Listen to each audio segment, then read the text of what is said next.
18 months? Tagal pala na. Tagal yun. 1.5 year.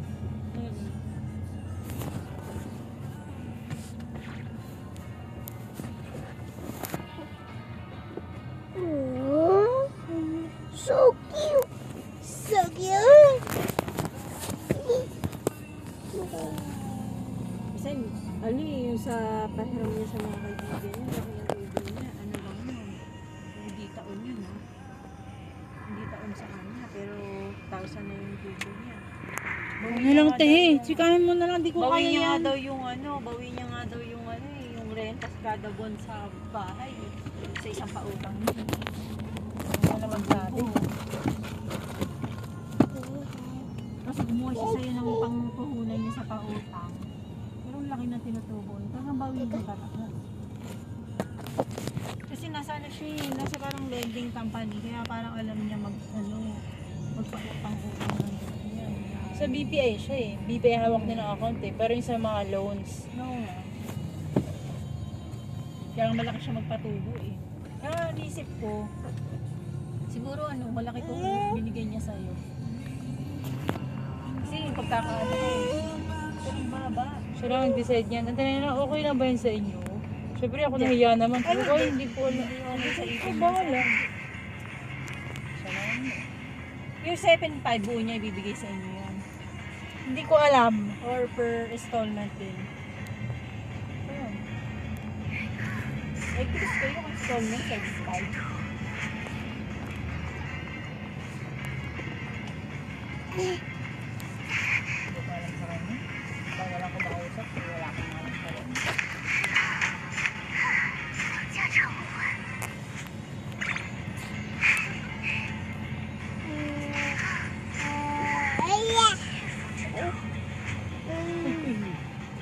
Dapat pala, dapat pala nakinig ako sa inyo sa inyo. Adya ba yung kanya?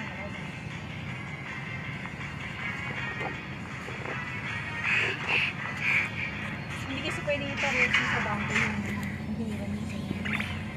Na kung ano yung tumugin yung bangko yung binibigay sa inyo. Tutubo sa inyo.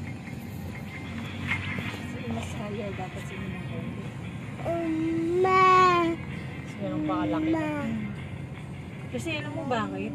I-days kasi niya, yung nag-isip, ikaw kasi ikaw yung mamumubalan niya, ikaw yung may stress. Hindi naman siya. Get mo yun, yung point ko. Hindi, kaya sinasabi ko, mas higher dapat yung sa inyo. Kasi, in case niya, na kunyari, nagkasakit siya, tapos na hindi siya, ano, at least doon yung hugutin sa pinangalan niya. Pero siguro nasa 18 months na yun. Umayos ka, bumili, gumaling ka. Huwag lang ka sa Ako mapila. Tignan mo si mama. Nakasa malapit na ba siya? Ano po? Nga ba pala? Tignan mo. Saan ba siya? Sa kabila o dito? Ayaw ko. Hindi pa siya Sa ano senior siya eh. mga gamot eh. Ay, ano ba yan? Cashier lang? Sakalin. Sakalin ng Ano, parang mga grocery. Kay anong bala ko manakal? Oo, nakakala ko siya. Kay. Nak, sabihin mo sa ninong mo, taasan niya.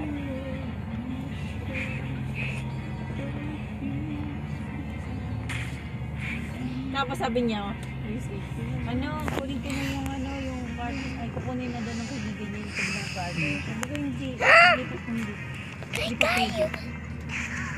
Sinabi mo ba doon siya sa malaki? Doon siya sa inyo? Wala ko sinabi. Sabi mo na sabihin na, kasi sasarado na namin yung card. Kaya sabi niya, maglilinis daw siya sa buong bahay. Kasi kung hindi na kami na, kasi ilala ko yung kwarto mo. Kasi yun yung gagamitin niya na, Wala ko sinabi. Hindi ko naman alam usapan niyo eh. Ngukot mo. Adede.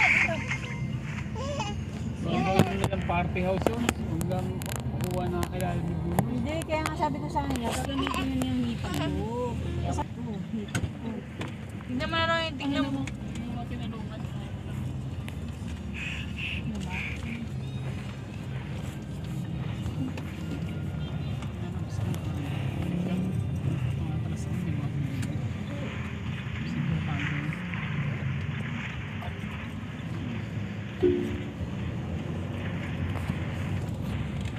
Hindi nagulat kasi ako, sabi niya, gusto niya daw bumili ng ng ganito. Kasi may mga bibilin pa siyang gaasang para doon. Oo, para doon sa sabi ko, kahit hindi ka mo bumili ngayon ng gamit kasi baka kasi ano naman na hindi dyan yung ano, Siyempre, gamit mo yan. Gagamitin yan, nila. diba? Sabi niya, hindi, okay lang naman gamitin. Ang laki no, di ka kasya yun dun. Sabi niya, okay yung pang ano daw, para pag may mga ano sa coach. Galing maganda ni Jaman no? Kaya nga nga na- yung ano na mami. Yung Chairs lamesa. and tables. Oo, yun daw, binibili ni, ni Buloy. Nilalagay daw doon sa gitna. Para daw pag may kainan, kaya sabi ko malaki yan doon. Saan gitna? Ay, pag lumipat nga daw siya sa gitna, sa inyo. Lipat siya, di ba? Siya nga papalit. Kaso hindi lang yung buong bahay. Kasing kwarto lang talaga lalagyan niya. Kaya nga sabi ko, open yun. Hindi niya pwedeng sarado yun. Kasi, Bibili yung lamesa ni di ba meron naman kayong folding? Yun yung pinakagagamitin nila. At saka may tinatita doors pag binenta ni Jam yung Hindi, mesa. hindi, bibili daw naman yun lang. Hindi ko kasi ina-allow siya maglagay